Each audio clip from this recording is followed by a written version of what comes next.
Katatapos lang ng epic run ni Alex Ayala sa Wimbledon at marami tayong matututunang lessons ditong mga Pinoy. Ano ang mga lessons na yun? Panoorin yung buo itong episode na ito.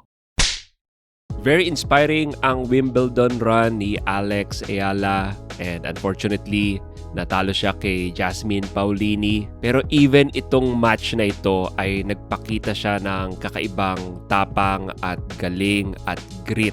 Natalo siya dun sa unang set pero nakabawi siya sa second set. Hindi niya pinadali kay Jasmine itong laban. At sa mga nagpa-follow sa akin sa kabila kong channel, The J. Aroga Show, ay matagal ko nang pinapanood si Ayala and pinag-usapan natin doon ang kanyang Catholic faith. At very exciting panoorin si Ayala recently. Kahit even before Wimbledon, dun sa Berlin Open, nung natalo niya ang number 2 seed, na si Rybakina, tsaka sa pang top 10 na si Svitolina, talagang nakaka-proud. Pero pag-usapan natin ang Wimbledon.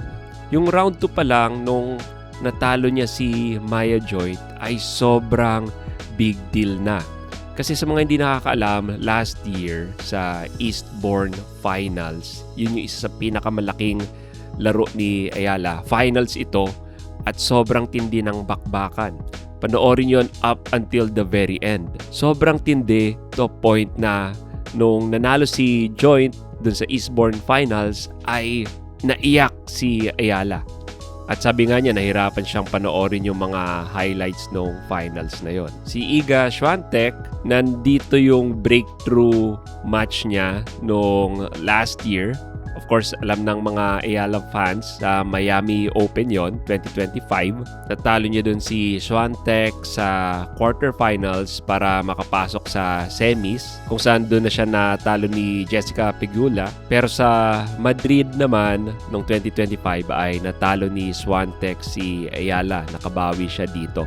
At kaya memorable ang pagkapanalo niya kay Swiatek sa Wimbledon is because si Swiatek, si Iga Swiatek, ang last year's champion ng Wimbledon. And the rest is history. Nakita niyo yung mga memes, yung pagka Superman dive niya, yung tinatawag na horizontal forehand, and yung coat niya, ruffled shoes, light up shoes, ruffled socks pala, and chubby cheeks. Very emotional yung speech niya. But through God's providence, ito na talo siya kay Jasmine Paolini. Siguro ang sinasabi ng Diyos sa ating mga Pinoy ay hindi pa. Hindi tennis channel to, hindi tennis reaction channel to. Kaya pag-usapan natin ang mga lessons na makukuha natin kay Alex Ayala. So nabanggit ko yung mga previous losses niya and binanggit ko ito because gusto kong i-set up na lahat tayo ay natatalo. Even si Alex. Lahat tayo natatalo sa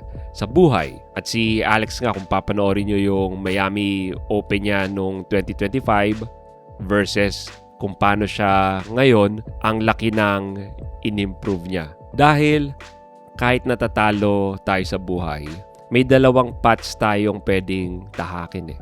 Pwedeng hayaan mo na lang na bugbugin ka ng buhay, magpaka-victim ka, wala kang gagawin, magreklamo ka ng magreklamo, mag-sulk sa isang sulok ng iyong bahay, or gaya ni Alex, kunin mo yung pagkatalo, aralin mo kung ano yung reason kung bakit ka natalo, aralin mo kung ano yung kailangan mong i-improve sa sarili mo, and then harapin muli ang buhay ng buong tapang. Tayong mga Pinoy, likas sa atin yung pagiging masipag. At nakikita din natin kay Alex dahil lalo na yung makikita mo yung mga trainings niya, kung paano niya pinapalakas ang kanyang sarili. Ganyan tayong mga Pinoy. Taglay din ni Alex yan. Nakikita ko yan. Minsan nga pagdating sa office tapos meron tayong sinosolve na problema or may tinatapos tayong trabaho. Minsan di ba tayo yung kayang mag-OT hanggang gabi, overtime. Tayo mga Pinoy, dinadaan natin sa brute force yung problema. And yun, makikita mo kay Alex, talagang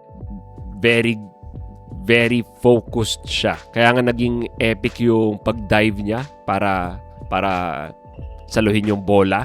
Kasi pinapakita dito yung resilience nating mga Pinoy. Ganun tayo kasipag. However, hindi sapat ang sipag. Dito naman ngayon papasok yung mga strategies tsaka yung mindset na kung ano yung barriers to execution mo, kailangan mong alamin para labanan ito. Siguro dito na tuto si Alex mula sa kanyang Western na coach. Ganun din si Manny Pacquiao. Yun yung medyo kailangan i-integrate natin sa strengths nating Pinoy, which is masipag tayo, never say die. Kailangan lang nating dagdagan ng diskarte. And sa buhay, maaari nating lagyan ng diskarte din yung sipag natin, yung grit natin. Maybe pwede tayo mag-aral kung paano maging entrepreneur.